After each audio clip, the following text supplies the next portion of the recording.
Every day a cat left home and rode a school bus to a place no one understood. But the truth about his destination shocked even his owner. The cat climbs onto the school bus and nobody knows why. Mr. Whitaker watches him every single morning at 7:15 in the morning. The orange tabby waits at the corner like a regular passenger. He hops on when the doors open, settles himself on the front seat, rides for 5 minutes, then gets off at the west side stop. This has been happening for 4 months now. Every single school day, rain or shine, snow or heat. The cat never misses his ride. The kids on the bus have named him Cooper. They save bits of their breakfast for him. He purrs and accepts their affection gracefully before returning to his spot. Mr. Whitaker has driven school buses for 19 years now. He has seen plenty of strange things during that time, but never a cat with a daily commute to somewhere unknown. Mr. Whitaker has stopped questioning it. Some mysteries make long routes more bearable. Cooper is one of those, a good mystery, a harmless one, or so he thinks. Clara Vance woke up in the morning with a terrible flu. She called in sick to work for the first time in months. Standing by her kitchen window with a cup of hot tea, she watched the neighborhood slowly wake up around her. The school bus rumbled down her street right on schedule. She barely noticed it at first, lost in her thoughts. Then something caught her eye that made her freeze completely. Her cat was trotting down the sidewalk toward the bus stop.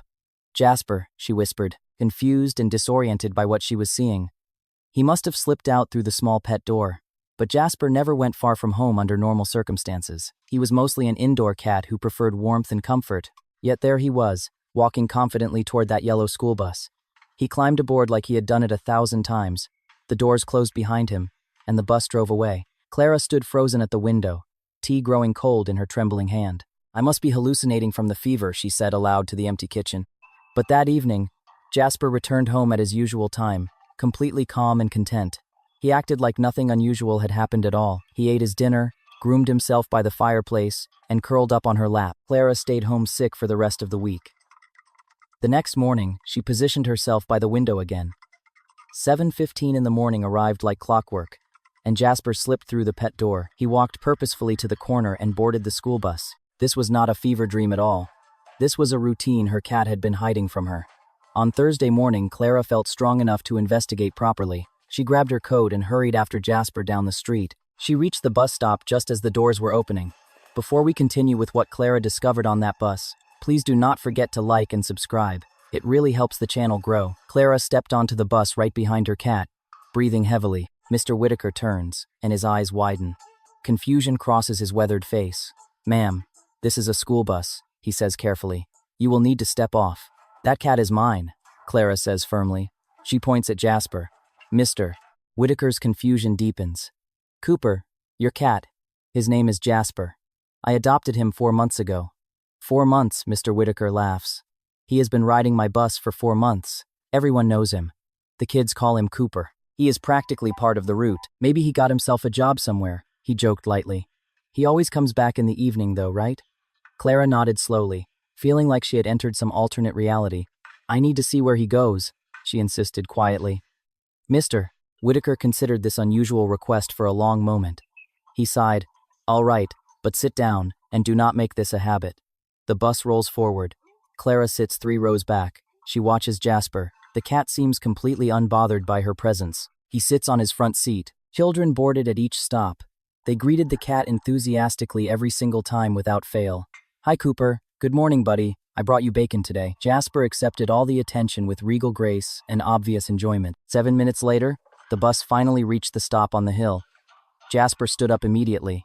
He walked to the doors and waited patiently for them to open. Clara followed him off the bus, her heart pounding with anticipation. The cat did not even look back at her once. He seemed completely focused on reaching his mysterious destination ahead.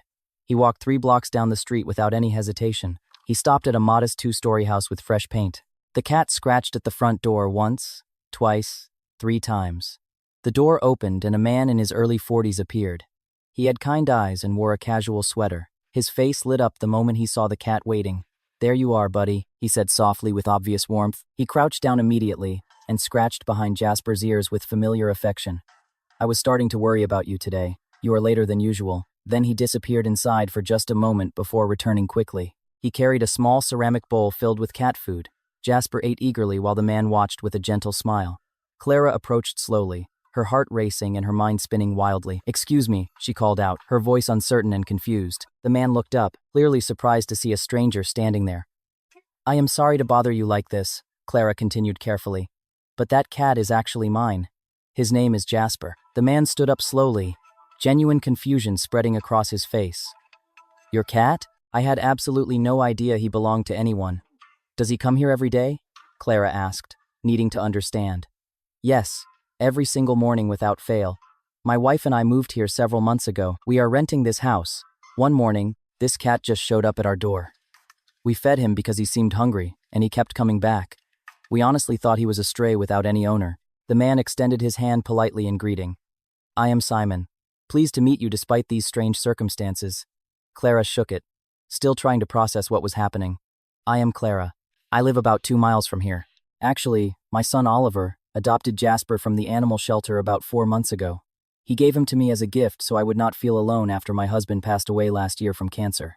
Simon's expression immediately shifted to sympathy and understanding. I am so very sorry for your loss. That must be incredibly difficult. They stood in awkward silence for a moment, neither knowing what to say. Jasper continued eating peacefully, completely oblivious to the tension around him. This does not make any sense at all, Clara finally said aloud.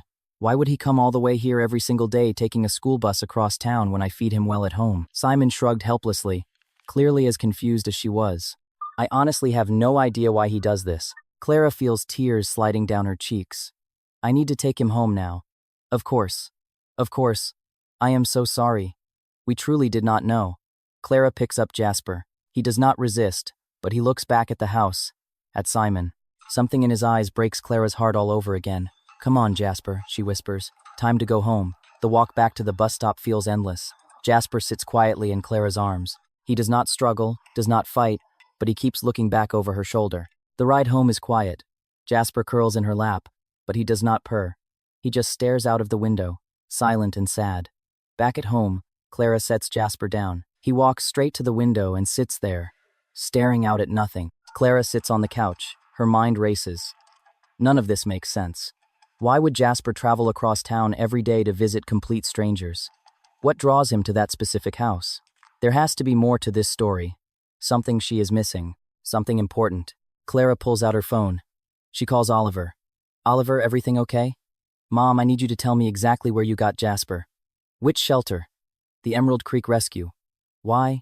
What is going on? What made you choose that shelter? It was close to where I was working at the time. I went in on my lunch break. Why are you asking these questions? Did they tell you anything about Jasper's history? Where he came from? Who owned him before? Oliver pauses. Not really. They said he had been surrendered by someone, that he was a bit depressed, that he needed a patient owner. That is why I thought he would be good for you. You both needed each other. They did not say who surrendered him? No, they do not usually share that information.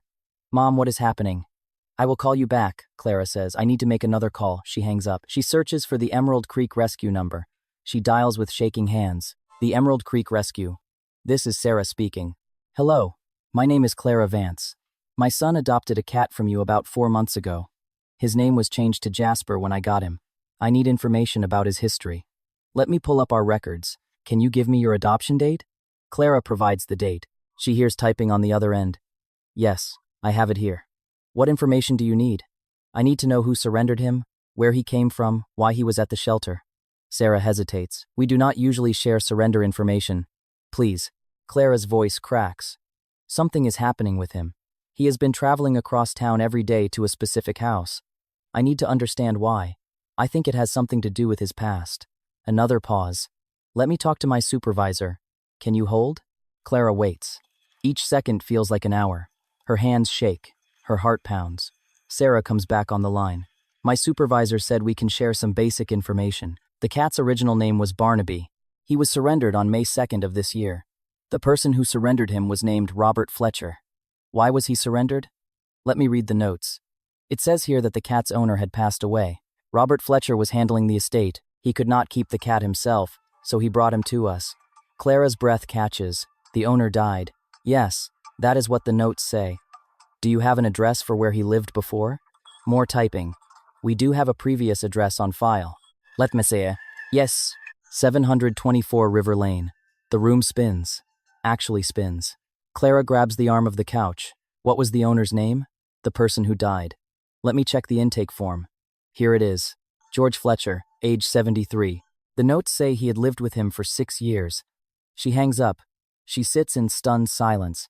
Jasper has not been visiting strangers. He has been going home to his real home, to the place where he lived for 6 years with George, the man who died, the man who left him, the man Jasper must still be looking for. Clara walks to the window. She stares out at the empty street. Tears stream down her face. "You were trying to go home," she whispers. "All this time you were just trying to go home." Clara kneels down. She pulls him into her arms. She holds him tight. "I am not going to stop you," Clara continues. Her voice shakes. "I am not going to lock you inside. I am not going to take away the one thing that brings you comfort." She sets him down gently. "You can keep going as long as you need to. I understand now." This realization brought a profound sense of empathy to Clara. She understood that animals, much like humans, have deep emotional maps and need time to process their grief. By allowing Jasper his journey, she was honoring his past and his loyalty. It was a lesson in unconditional love and the importance of respecting another creature's soul and history. Monday morning, 7:12. The pet door flaps.